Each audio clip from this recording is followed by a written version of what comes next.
how silence became the most expensive status symbol. Silence used to mean absence. Now it signals arrival. And in elite circles, it costs more than noise ever did. There was a time when status demanded visibility. The louder the entrance, the greater the authority. But that equation has quietly collapsed. Today, influence moves differently. Those with the most power speak the least. And among the world's wealthiest sheiks, silence has become deliberate. To understand how silence transformed into currency, we need context. The modern luxury era trained the world to equate attention with value. Logos grew larger, towers grew taller, lifestyles became performances. But attention created exposure, and exposure created risk. As global scrutiny intensified, wealth learned to adapt. Public admiration turned into public pressure. Every statement became dissected. Every move became interpreted. Silence offered something attention never could: control. At first, silence appeared passive, an absence of messaging, a refusal to participate. But beneath that restraint was strategy. Sheiks began reducing public appearances. Statements became rarer. Interviews disappeared entirely. The less they said, the more the world listened. Markets reacted to rumors instead of confirmations. Government speculated instead of negotiating openly. Media filled gaps with assumptions, and silence amplified all of it. What seemed like withdrawal was actually leverage. By saying nothing, expectations shifted. By remaining unavailable, importance increased.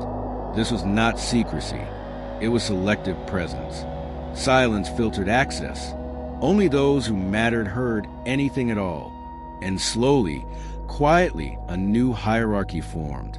One where power spoke last. Or not at all. This was the opening move. And it changed the meaning of status forever.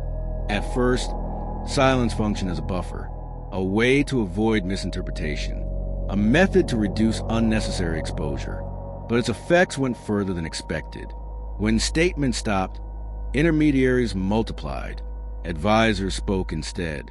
Representatives filtered messages. Distance became intentional. This separation changed dynamics instantly. Those seeking access had to prove value first. Noise no longer opened doors. Relevance did. Silence reversed the traditional power flow. Instead of explaining decisions, outcomes simply appeared. Instead of persuasion, there was consequence. And consequence commands attention. Behind the scenes, silence created asymmetry. Only one side knew the full picture. The other guessed.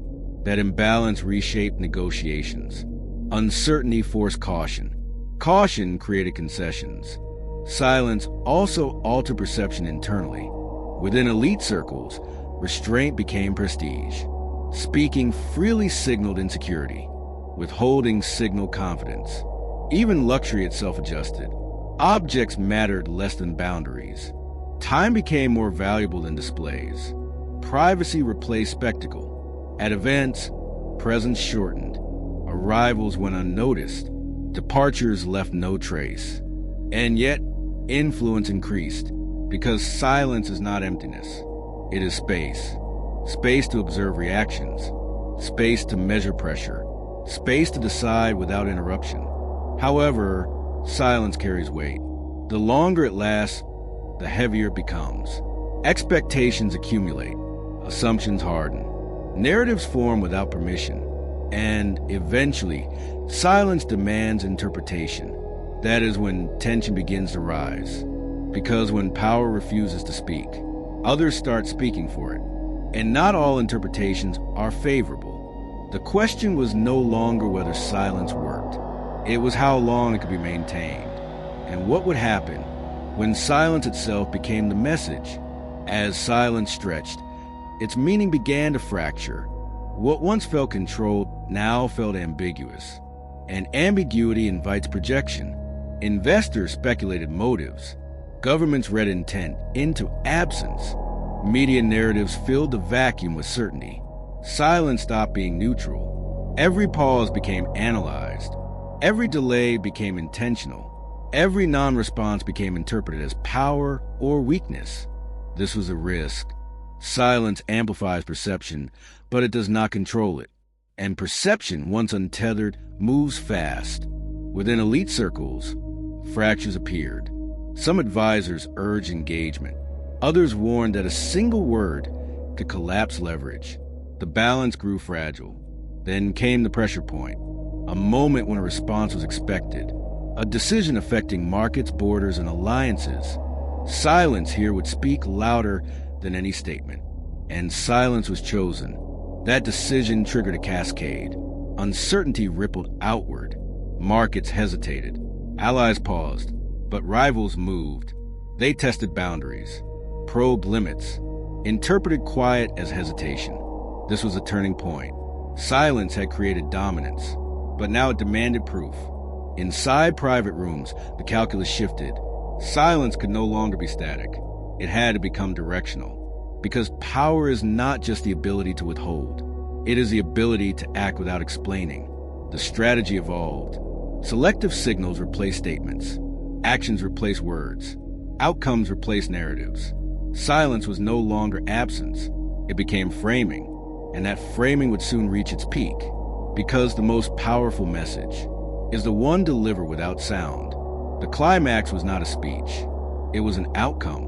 Without announcements, decisions materialized. Policies shifted. Investments moved. Alignments changed. And only afterward did the world realize something decisive had already happened. Silence had reached its highest form, not as restraint, but as execution. By refusing to narrate actions, the sheiks controlled interpretation. There was nothing to debate, only results to respond to. This was a revelation. Silence was never about saying nothing. It was about removing negotiation from language. When words disappear, leverage hardens. Power stopped asking to be understood. It forced understanding through consequence. And that is why silence became expensive. Because few can afford misunderstanding, and fewer can afford patience. Most need validation, reaction, applause. But those who operate in silence accept temporary confusion for permanent advantage. In the modern world, where attention is extracted aggressively, withholding it becomes an act of dominance. Luxury once meant visibility, then it meant privacy. Now, it means control over narrative time, to speak later, or never. This is a lesson embedded in silence, not absence, authority, and it explains why the quietest rooms often decide the loudest outcomes. What we are witnessing is not secrecy. It is evolution, a shift where power no longer performs. It positions, and once that position is set, nothing else needs to be said. How